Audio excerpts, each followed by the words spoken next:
Live from New Delhi, you're watching DD India NewsHour, India's voice to the world. I'm Ramesh Ramachandran. Coming up in the next hour. Syria Rebels name Mohammed al-Bashir as the head of a transitional government. Israel intensifies attacks inside Syria.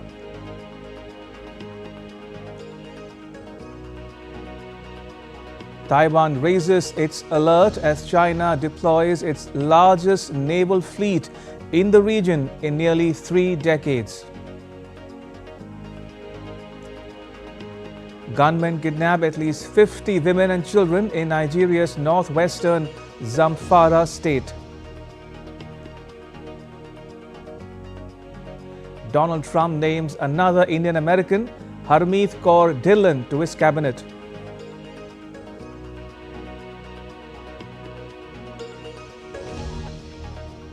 And Google unveils a new quantum chip that solves mathematical problems in just 5 minutes.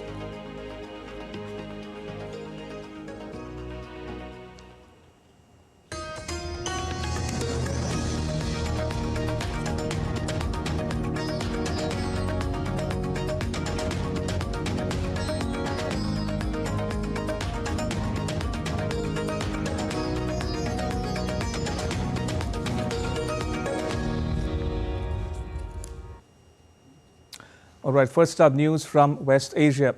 Syria faces a historic turning point after the dramatic fall of President Bashar al-Assad's regime.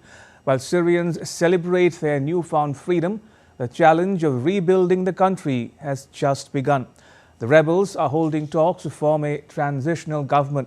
The regional powers such as Turkey and Israel are making their own moves, even as others warn of potential instability in the region. Ousted President Bashar al-Assad's Prime Minister Mohammad Jalili says he will hand power to the rebels. Jalili told Al Arabiya TV that he had agreed to hand power to the Salvation Government, an administration based in rebel-held territory in northwestern Syria. The announcement followed his meeting with rebel commander Abu Muhammad al-Golani and Vice President Faisal Meghdad to negotiate the transfer of power, which follows 13 years of civil war that ended the 54-year rule by the Assad family.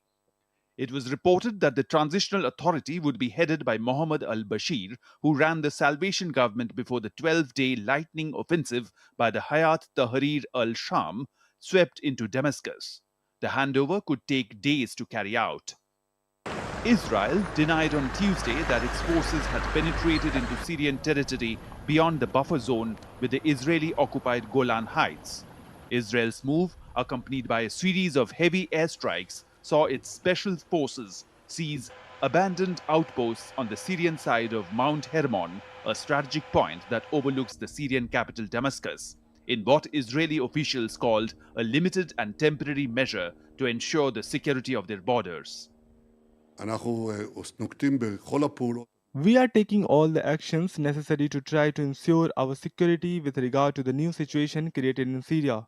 And the State of Israel is establishing its position as a center of power in our region as it has not been for the decades. Those who cooperate with us benefit greatly. Those who attack us lose big. We want to see a different Syria both for our benefit and for the benefit of the people of Syria. For his part, US Secretary of State Antony Blinken warned of a possible resurgence of the Islamic State in Syria, but assured that the US is committed to preventing it.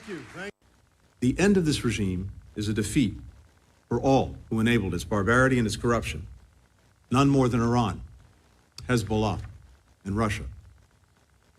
So this moment presents a historic opportunity, but it also carries considerable risks. History shows how quickly moments of promise can descend into conflict and violence. ISIS will try to use this period to reestablish its capabilities, to create safe havens. As our precision strikes over the weekend demonstrate, we are determined not to let that happen. While Turkey has reopened border crossings to encourage the refugees to return to Syria, some European nations including Germany and France, have temporarily frozen asylum applications. As Syria navigates the uncertainties at this pivotal moment, the world is following the developments with keen interest, knowing that its future could reshape the region for decades to come. Bureau Report, DD India. And RT's correspondent Maria Finoshina sent us this report from Golan Heights on Israel's advance into Syria. Take a look. We're now in Majd al-Shams, a village on the Golan Heights, right at the border with the buffer zone separating Israel and Syria. This is what the fence behind me marks, and this gate is the entrance to this zone. Just now we saw Israeli troops entering here, so lots of soldiers and vehicles on this part of the border. On Saturday evening, Israel's war cabinet decided to take full control of this buffer zone, including the Syrian side. The residents and we can now see Israeli tanks, armored vehicles and soldiers, not only here as before, but on the other side of this fence. For the first time since 1967, when Israel first seized the Golan Heights from Syria during the Six-Day War. This zone, a strip of land approximately 80 kilometers long and 10 kilometers wide, was established as part of the 1974 disengagement agreement. Until recently, this zone was jointly controlled by Syrian troops and a UN monitoring force. A bit up there, I hope you can see their base. But with Assad's army withdrawing following the fall of Damascus, it's now only the UN and Israel. One might call it seizing the opportunity, but Israel insists they took control over the buffer zone in a purely defensive and temporary move. The IDF is emphasizing it has no intention of staying in that zone permanently. The goal, it says, is to secure Israeli borders and prevent the Syrian conflict from spilling into Israel. How long this presence will last remains unclear. Bashar al-Assad's ascent to power in 2000 had inspired hope for reform, but his policies in later years disappointed many, and opposition to his regime grew stronger. His fall was swift and unexpected. It ended the 54-year rule by the Assad dynasty. Fuzail Ahmed takes a look back at the rise and fall of Bashar al-Assad.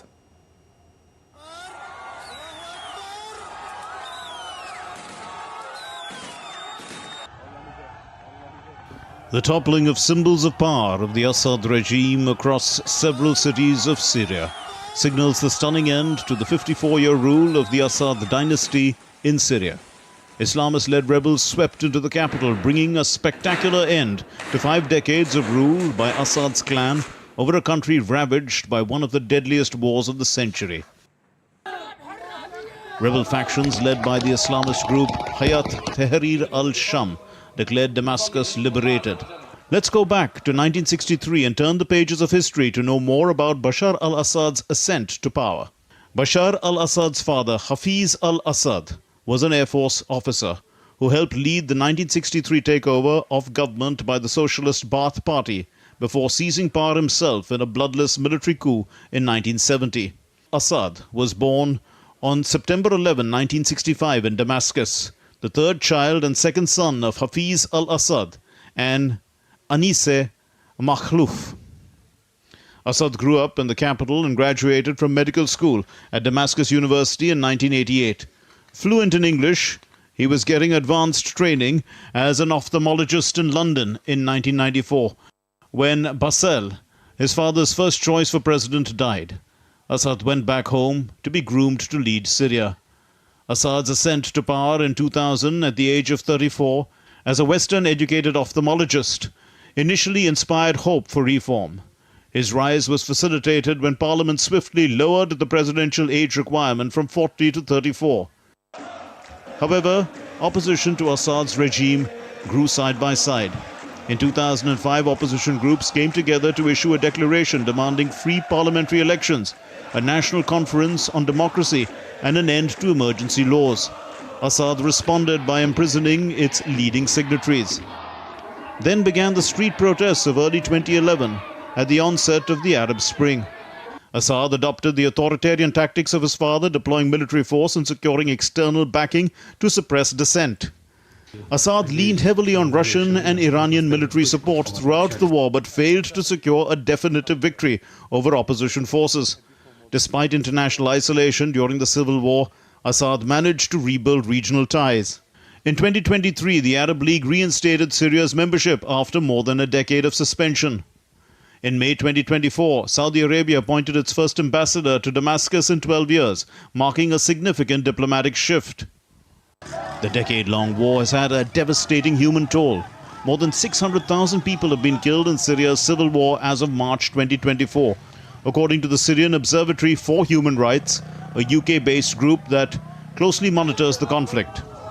According to the United Nations, more than half of the pre-war population of 23 million had been displaced, either to other regions inside Syria or to other countries. That made it one of the gravest refugee crises since World War II.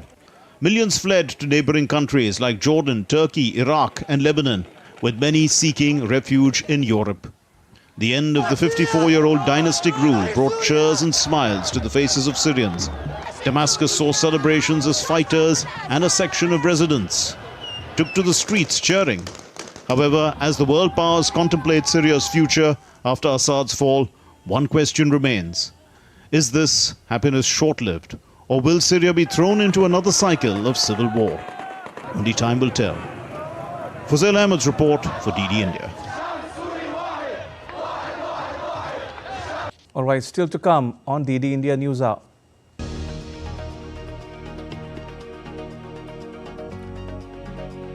"200 voodoo practitioners killed in Haiti."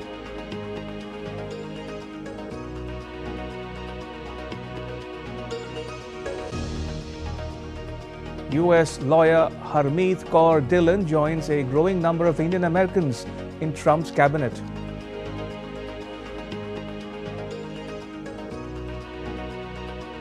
And protests continue in India against attacks on Hindus in Bangladesh.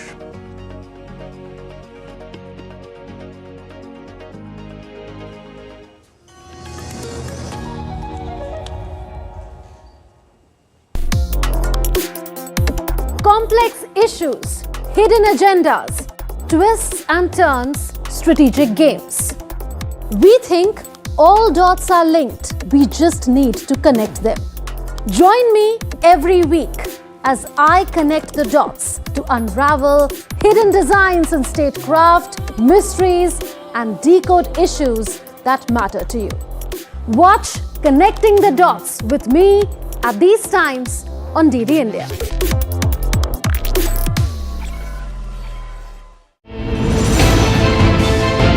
Geopolitics and trade deals. Economic challenges amid development. Hard work and the path to prosperity. It's the economy, always. Between walkers, money is what money does and says. Supply creates its own demand. Between the bulls pulls and bears tears. When supply chains globalization and India rises to the podium. We'll get you centered with the Economic Brief at 8 p.m. every Thursday on DD India.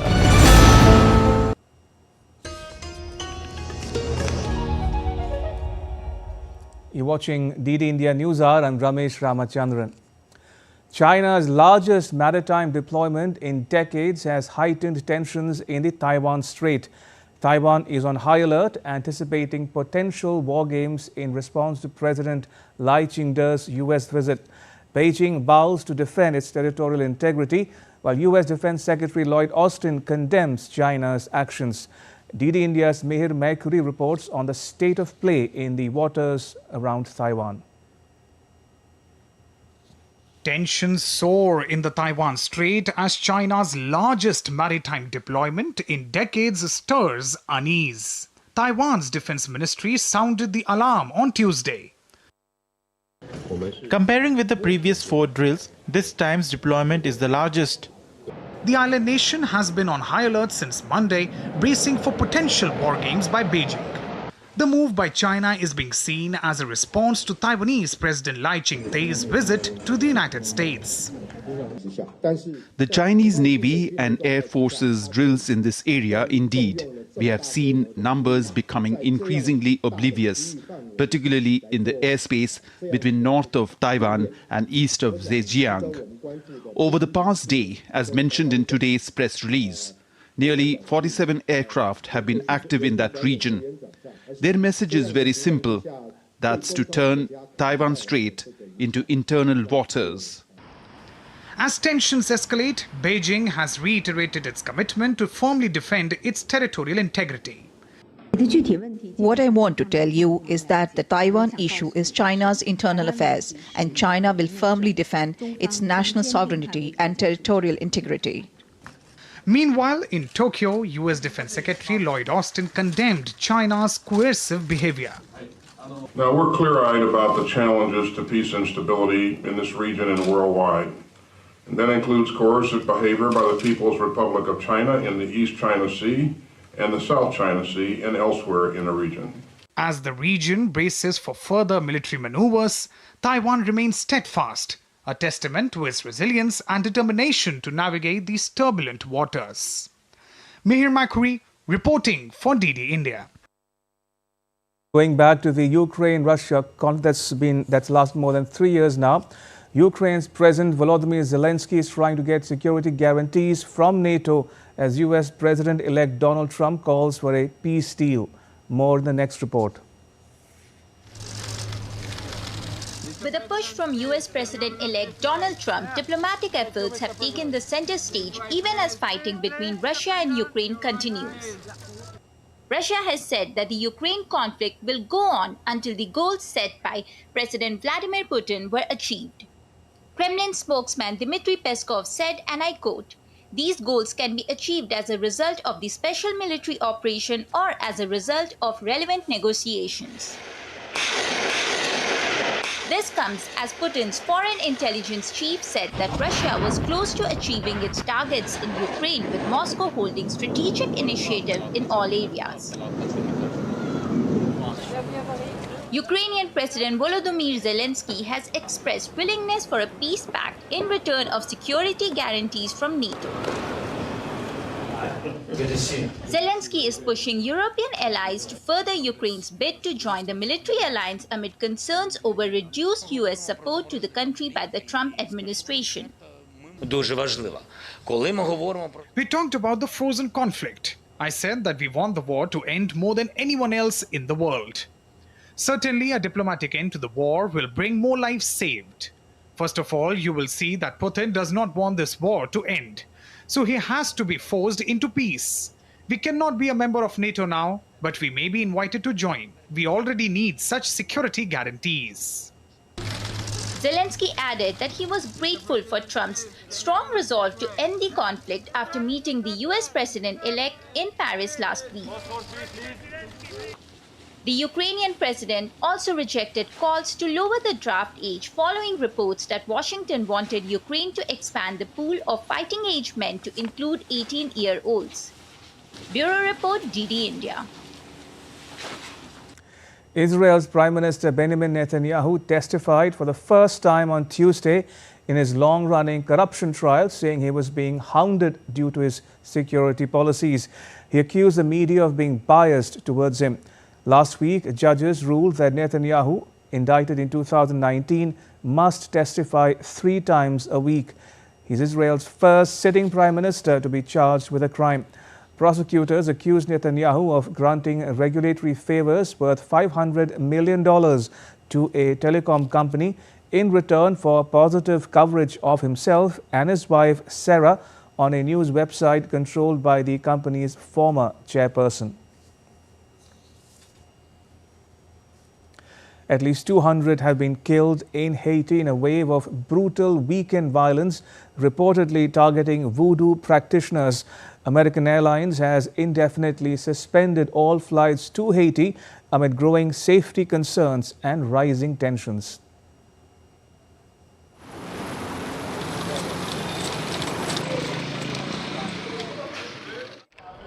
Nearly 200 people in Haiti were killed in brutal violence over the weekend, reportedly orchestrated against the voodoo practitioners. The killings in the capital, Port-au-Prince, were overseen by a powerful gang leader convinced that his son's illness was caused by followers of the voodoo practice. People who were killed were mostly elderly. It's criminal. Your son is sick. You are a gang leader. You blame the illness on witches and you kill more than 100 people. It's hell, nothing more. The police should have immediately secured the area to arrest that criminal. Calling the episode an act of barbarity of unbearable cruelty, the office of Prime Minister Alex Didier Vils-Aimé said that this monstrous crime constitutes a direct attack on humanity. The Haitian government further stated that it would mobilize forces to track and annihilate those responsible, including Wharf Jeremy gang leader Monel Micano Felix, whom it accused of planning the attack. UN Secretary General Antonio Guterres has condemned the horrific violence. The UN chief has called on authorities to conduct a thorough investigation and also reiterated calls for more international support to assist Haitian police in their battle against the gangs. The Secretary General strongly condemns the continued gang violence and the loss of life in Haiti. The Secretary General expresses his deepest sympathy and condolences to the families of the victims of this horrific act. The Secretary General calls on the Haitian authorities to conduct a thorough investigation and ensure that perpetrators to these and all other human rights abuses and violations are brought to justice. The Secretary General reiterates once again his pressing call to member states to provide the multinational security support mission the financial and the logistical support required to successfully assist the Haitian National Police in addressing gang violence. He also calls on all Haitian stakeholders to accelerate progress in the political transition. Haiti has suffered from decades of instability, but the situation escalated in February when armed groups launched coordinated attacks in the capital to overthrow the then Prime Minister, Ariel Henry. Gangs now control 80% of the city. Bureau Report, DD India. More than 50 women and children were kidnapped by a gang of gunmen in Nigeria's northwestern Zamfara state. Kidnapping for ransom is rife in northwestern Nigeria because of high levels of poverty, unemployment and the proliferation of illegal firearms. Police said the incident took place on Sunday and that additional security forces were being deployed to the area. Indian-American lawyer Harmeet Kaur Dillon finds a place in the Trump cabinet as the Assistant Attorney General for Civil Rights at the Department of Justice. Dillon joins a growing number of Indian Americans in Trump's cabinet, including Vivek Ramaswamy and Kash Patel. Sagnit Chakrabarti reports has more on the Indian Americans who have made it to Trump's team. US President-elect Donald Trump's fondness for Indian Americans is well known. Just ahead of his inauguration as president, Trump nominated Indian American lawyer Harmeet K. Dillon as Assistant Attorney General for Civil Rights at the U.S. Department of Justice. Diving deep into the profile of Harmeet K. Dillon, Dillon has been a visible and vocal supporter of Trump. Dillon was a legal advisor to his 2020 presidential campaign and co-chaired the group Lawyers for Trump that challenged the results of the 2020 presidential campaign. Vivek Ramaswamy has been nominated to co-lead the Department of Government Efficiency alongside Elon Musk. Ramaswamy represented new wave of Indian Americans unafraid to embrace their cultural roots. Ramaswamy's nomination to Department of Government Efficiency signals a focus on reshaping federal agencies, promoting efficient governance, and revisiting immigration policies. Another prominent Indian American nominated by Trump is Kash Patel, who will head the FBI. Kash Patel embodies the traits Trump values most: loyalty, precision, and strategic thinking. Born to Indian immigrants, Patel credits much of his success to the values instilled by his upbringing, particularly discipline and respect for justice. Kash first gained national attention during Trump's first term, where his work in national security and intelligence reform made him a trusted member of Trump's inner circle. Next is Dr. Jay Bhattacharya, who has been nominated to lead the National Institutes of Health, NIH. Dr. Jay Bhattacharya is a respected physician and academic whose career has been shaped by his passion for public health. Bhattacharya rose to prominence for critiquing COVID-19 pandemic restrictions, advocating for targeted protection policies that prioritized individual freedom. Tulsi Gabbard has been nominated as Director of National Intelligence. One of the most prominent Indian-American politicians in the US, Gabbard's political career, marked by her early opposition to interventionist wars, garnered bipartisan respect and attracted Trump's attention. She was first elected to the Hawaii state legislature, aged 21, in 2002, the youngest person ever elected in the state. Gabbard went on to represent Hawaii in the Congress from 2013 until 2021, becoming the first Hindu to serve in the House. So overall, Trump nominating prominent Indian Americans in his forthcoming administration points to the rising stature of India on the global stage, and also to the growing might of the world's largest democracy when it comes to deciding the future of the United States. With Bureau Inputs, Shagnik Chakraborty for DD India. In other news, Google claims to have cracked a key challenge in quantum computing with a new chip capable of almost unfathomable speeds. The tech giant says it can perform one standard test in under 5 minutes, one that would take one of today's fastest supercomputers 10 septillion years. A septillion is 1 followed by, take a guess, 24 zeros. That's vastly longer than the universe has existed. Google says the results lend credence to theories that quantum computing taps into a multiverse of parallel universes. The chip is called Willow. Google says it's found a way to make them more reliable and says it can also correct errors in real time. That's a big step towards building a practical quantum computer. Google hopes such devices could one day deliver huge advances in fields such as AI and medicine. The processors are being crafted at a new purpose-built facility in the U.S. state of California. All right, now take a look at what else is making news around the world. Russia has moved a step closer towards recognizing the Taliban government of Afghanistan on Tuesday as its parliament voted in favor of a law. The Russian parliament's lower house, the Duma, approved the bill in the first of 3 required readings. No country currently recognizes the Taliban government, which seized power in Afghanistan in August 2021 as the US-led forces staged a chaotic withdrawal after 20 years of war. A wildfire burning in the city of Malibu in the U.S. state of California exploded in size on Tuesday because of strong winds. By Tuesday morning, it had engulfed 1,800 acres. Fire officials said 6,000 people had been told to evacuate the area.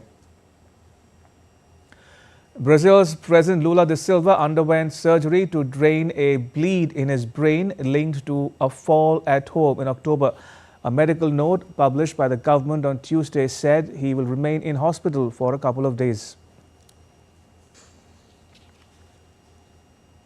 People in Venezuela's capital, Caracas, were soaking up the Christmas atmosphere in the lead-up to the festive season. Christmas decorations have been set up at all over the capital, with local squares and trees adorned with lights to usher in the year-end festivities. The festive trappings have brought Christmas cheer to the city, which is home to more than 3.5 million inhabitants. And still to come on DD India NewsHour. An expert take on Syria developments and what they mean for the region and the world at large. Sanjay Malhotra succeeds Shaktikanta Das as Governor of India's Central Bank. And India's retail inflation based on consumer price index to ease to 5.5%.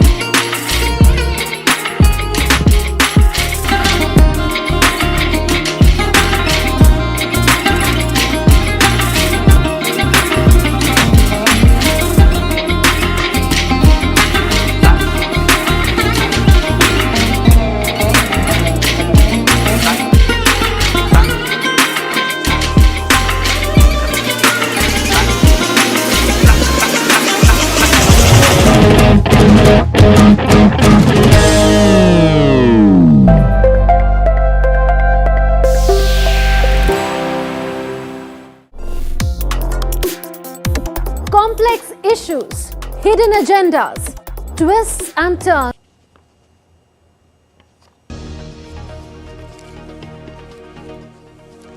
You're watching DD India NewsHour. I'm Ramesh Ramachandran. A quick recap of the headlines. Syria Rebels name Mohammed al-Bashir as the head of a transitional government.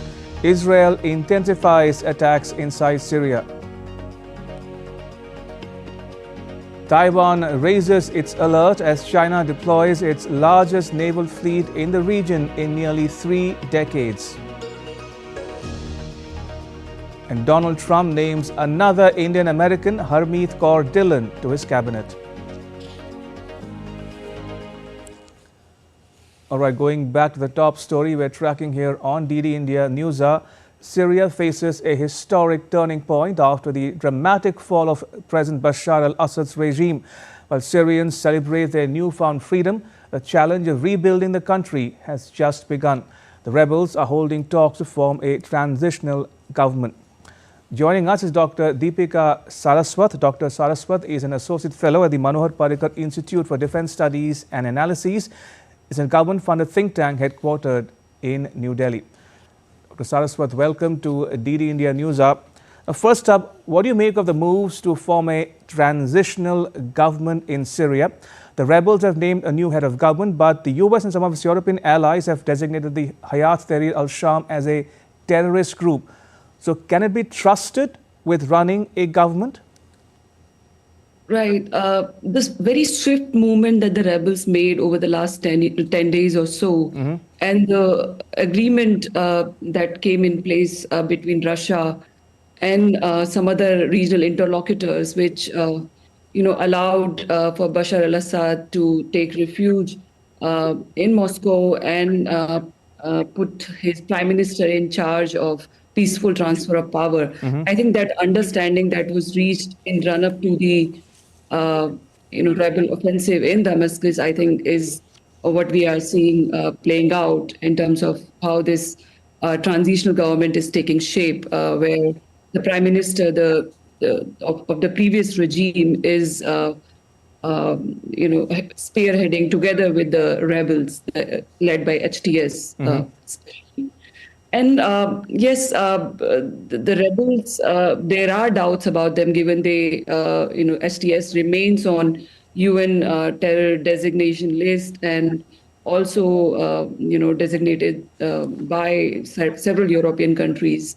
So there remain doubts, but at the same time, UN and the European countries are very much keen on, shaping this peaceful transition so that the refugees can return. And we see that the Europeans are in a hurry to ensure the return of the refugee. Already you see that the Germans have announced that they will no longer be, taking, they have freezed the...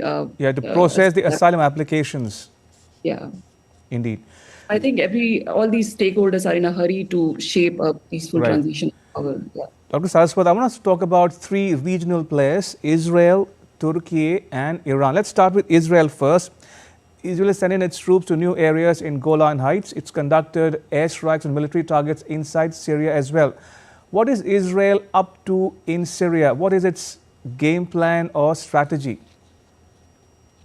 Well, Israel, of course, is happy about the fact that Bashar al-Assad's government, Bashar al-Assad-led Syria, which was a key pillar of the Iranian-led axis of resistance, is gone. But the uncertainty in Syria and the fact that the new rising political forces in Syria are essentially Sunni jihadists.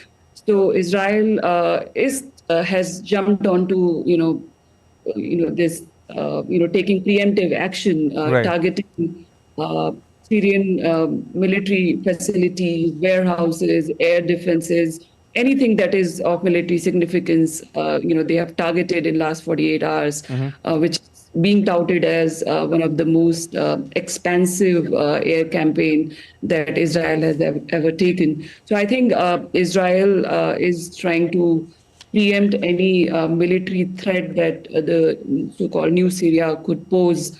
And that's very understandable because Syria shares a big border with Israel, and Israel over the last 10 years have been carrying out an air campaign against Bashar al-Assad, and now we see more of that coming.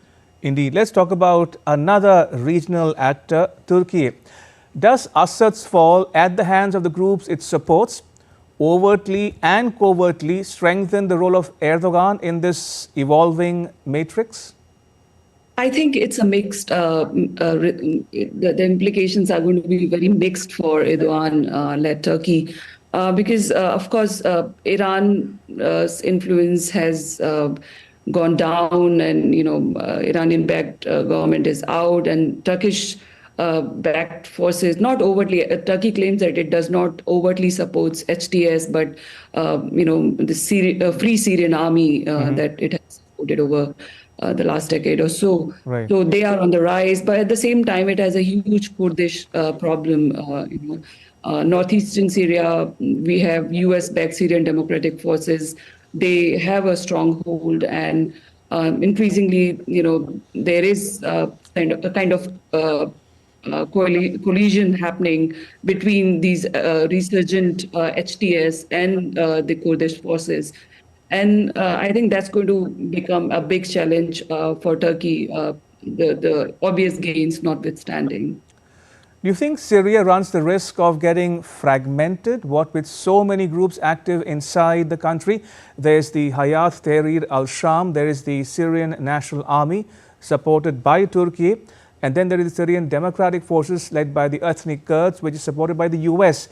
Could Syria once again become a fertile ground for the Islamic State? Well, that's the fear that many of the regional countries, including India, there is this fear that the complete collapse of the central authority of the state may lead to a vacuum which can be exploited by jihadists, something that happened in the early years of the Syrian civil war. So hence the urgency that is being attached to setting up a transitional government. But given the makeup of the rebel forces, and it remains within the realm of possibility that the different carve out the spheres that different forces have, they need to be reconciled. And I think there is a strong support for maintaining the territorial integrity of Syria as a nation state by all the key important players, because because the disintegration may create uncertainties which are difficult, which may be difficult to control and pose new challenges. So I think the most regional stakeholders do agree on maintaining the territorial integrity of Syria. Right, and talking about stakeholders, where does it all leave Iran? Does its influence stand further diminished in the region? And more importantly, how will it respond to these changes on the ground? Absolutely. Iran, its region-wide axis of resistance has, collapsed like dominoes in last several months, starting with the Israel-Hezbollah war, end of September this year. So, of course, with that, it has, had a domino effect, and it does, raise concern for Iran as to, if it can, spread to Iraq, or, you hear that kind of thing, that whether it's going to stop in Syria, given the kind of military dominance that Israel feels right now, the kind of momentum Israel has shown over the last 1 year. So, of course, Iranian regional position has taken a massive hit, and they will probably have to do a lot of rethink in terms of, the balance of, diplomacy and their, active presence across the region on the ground. So I think there will be a rethink that may be already happening in Tehran. Dr. Deepika Saraswat, may I thank you for your time. appreciated. In other news, India's Defence Minister Rajnath Singh, who is visiting Russia, called on Russian President Vladimir Putin in Moscow on Tuesday. The minister conveyed warm greetings of Prime Minister Modi to President Putin. Minister Singh discussed various issues of bilateral defence cooperation. Both leaders expressed that the partnership between both countries holds immense potential and combined efforts will pave the way for remarkable outcomes. Minister Singh said friendship between our countries is higher than the highest mountain and deeper than the deepest ocean. Earlier, India's Defence Minister Rajnath Singh and his Russian counterpart Andrei Belousov co-chaired the 21st session of the India-Russia Intergovernmental Commission on Military and Military Technical Cooperation in Moscow. Minister Singh voiced the Government of India's determination to extend the capabilities of its domestic defence industry across domains. He spoke about new opportunities for enhancing participation of Russian industries in the Make in India projects. He reiterated India's commitment to the special and privileged strategic partnership with Russia. Minister Singh has invited Minister Belousov to visit India for the next such meeting. For his part, the Russian Defence Minister emphasized on deepening the relationship between both countries, which is based on mutual trust. He congratulated Minister Singh on the commissioning of the INS Tushil warship.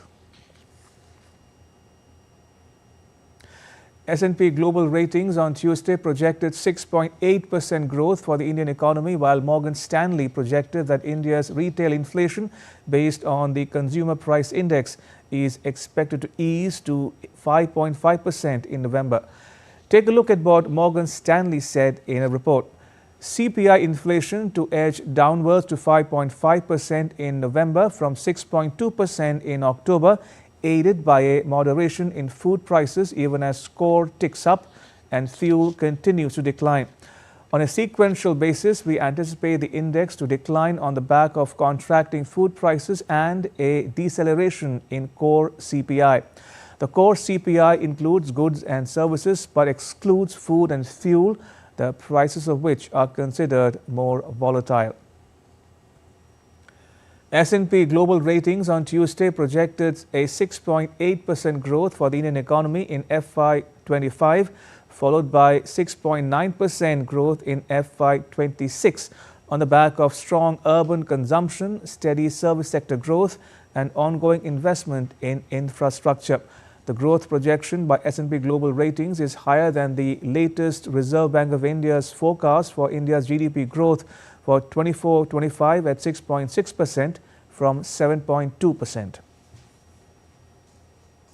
The outgoing Governor of India's Central Bank, Shaktikanta Das, has said that the Indian economy is resilient and robust with a capacity for effectively dealing with global spillovers. Addressing his last press conference as RBI Governor, Das highlighted certain challenges such as a changing world order and geopolitical environment, cyber security threats and new technologies. Restoring the inflation growth balance is the most important task ahead of the Reserve Bank, and I am sure the team RBI under the leadership of the new governor will take it forward. Cyber security and its associated risks and threats, I think that is a big challenge for every authority, not only in India but all over the world, and particularly for a central bank. In the last 6 years and even earlier also, we have given a lot of attention to this issue of cyber security and dealing with cyber challenge, the cyber threats and challenges. That is a continuing task because the challenges are continuing, new challenges are emanating, and that will be a continuing challenge for every central bank in the world, including the Reserve Bank of India. Sanjay Malhotra succeeds Das as the governor. Malhotra was the Revenue Secretary before being appointed on this post. And now take a look at what else is making news in India. India's Home Minister Amit Shah on Tuesday reviewed the implementation of 3 new criminal laws in the state of Haryana. The state's Chief Minister Nayab Singh Saini attended the meeting, which assessed the implementation and current status of various provisions related to police, prison, court, prosecution and forensics in Haryana. A member of the Legislative Assembly of Delhi's Selampur, Abdul Rahman, has resigned from the Aam Aadmi Party, alleging that the party ignored the rights of Muslims. This comes as a significant setback to the Arvind Kejriwal-led AAP, which aims to retain power in the upcoming Delhi election next year. The annual Hornbill Festival, celebrated in the northeastern Indian state of Nagaland, culminated on Tuesday. The Cultural Connect program drew crowds with a vibrant showcase of the rich heritage of Nagaland, featuring dances, indigenous games and songs from 18 tribes.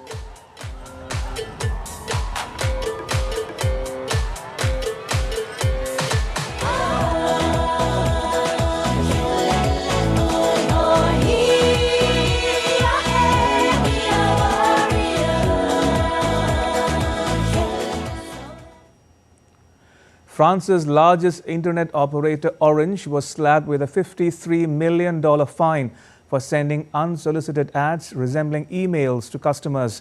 Advertisers in France are required to obtain permission before sending material to a person's email address.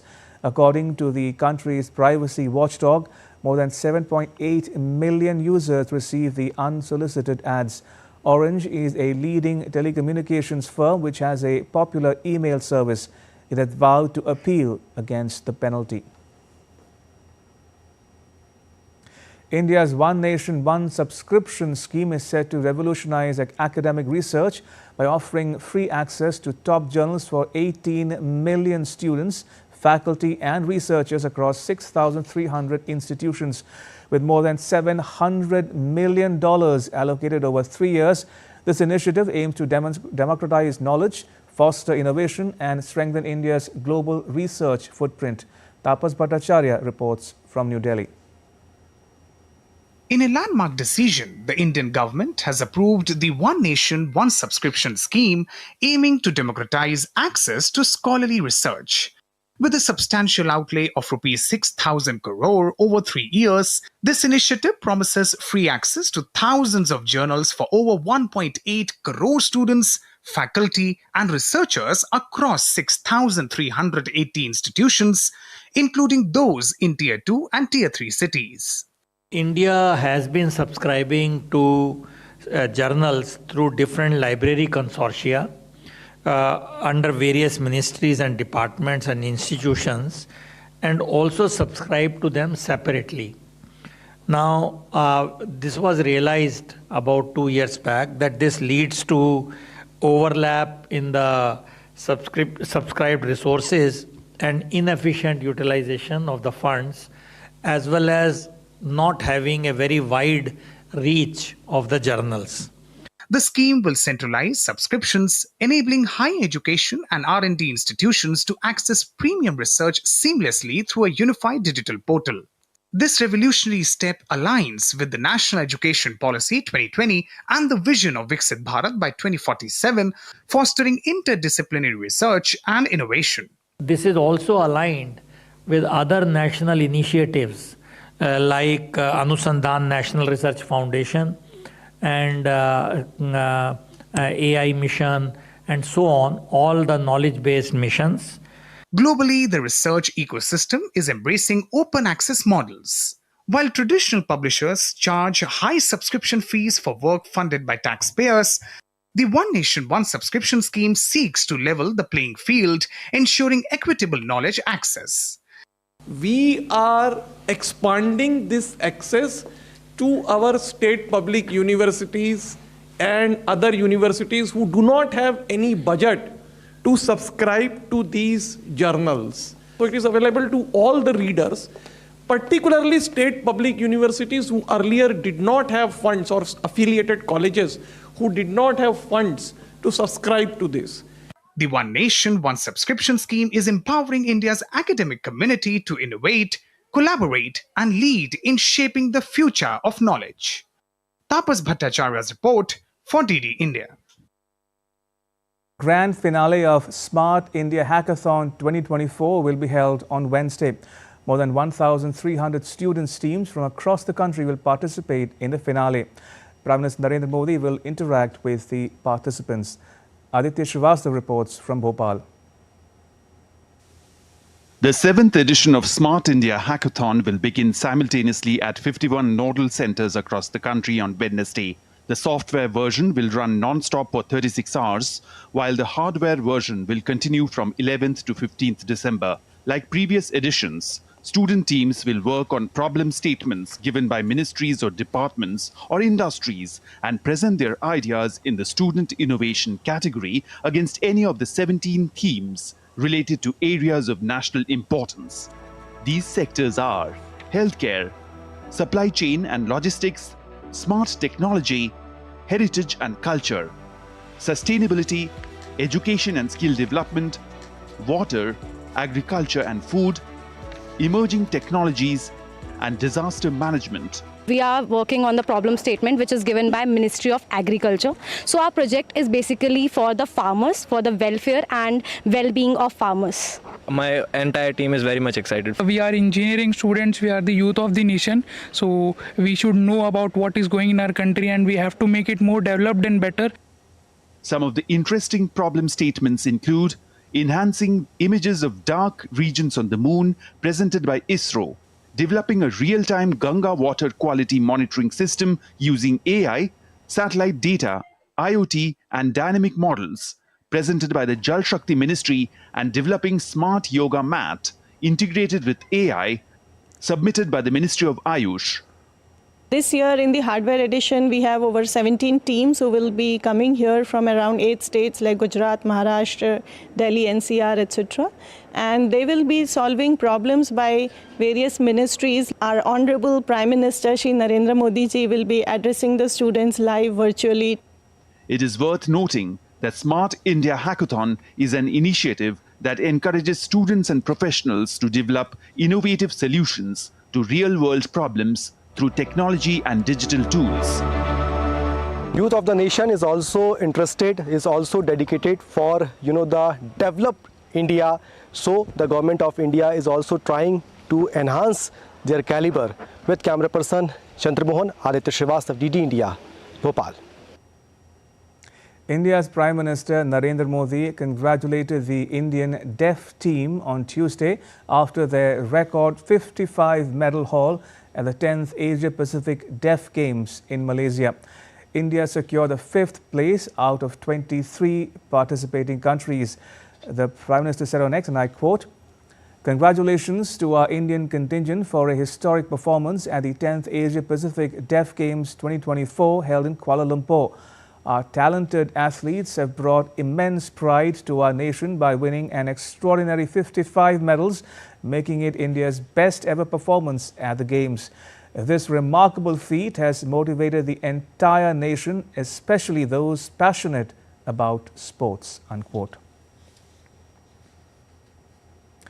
The World Chess Championship between Indian teenage challenger D. Gukesh and China's Ding Lijian will restart on Wednesday after its final rest day. On Monday, Ding hit back with a win in the 12th game right after losing the previous game to Gukesh on Sunday. In Game 11, Gukesh stunned the world champion with a breathtaking queen sacrifice, forcing him to resign on the spot. With 2 more games left in the championship, the scores are now tied at 6-all. If no player is leading in the overall score after 14 games, the fate of the World Championship will be decided by tie breaks that are played with faster time controls. Real Madrid manager Carlo Ancelotti says Brazilian duo Vinicius Jr. and Rodrigo remain doubtful for Tuesday's Champions League clash against Atalanta. Real have struggled in their European title defence, losing 3 out of their last 4 continental matches. Real are languishing at 24th position in the points table with 6 points from 5 games. Meanwhile, Atalanta are 5th in the Champions League standings with 11 points, having conceded only 1 goal. French club Paris Saint-Germain manager Luis Enrique believes his side have what it takes to defeat Austrian professional football club RB Salzburg on Tuesday in a must-win Champions League game. PSG have 4 points from 5 games and risk missing the cut for the knockout stage as they sit in 25th place, 2 points outside the playoff positions. India's public broadcaster Prasar Bharati has launched an OTT platform called Waves. Waves offers a complete infotainment ecosystem to digital media and OTT audiences. If you want great content for free, then download Waves now. That's all for this edition of DD India NewsHour. We'll be back with more news as it breaks here on DD India. I'm Ramesh Ramachandran from all of us here in New Delhi. Thanks for watching DD India NewsHour.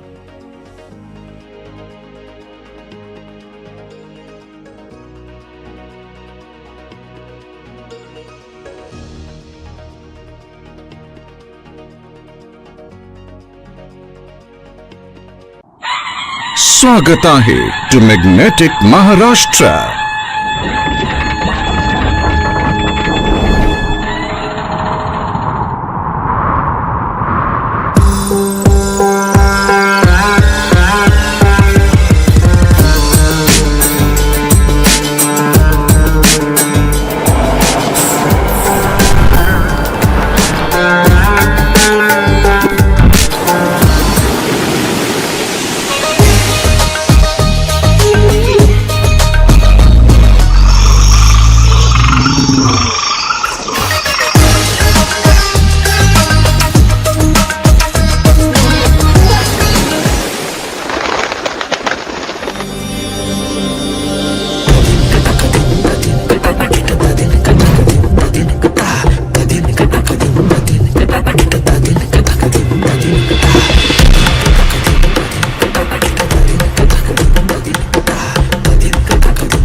Share in the richness of Maharashtra as one family, united by the collective vision of building a better tomorrow.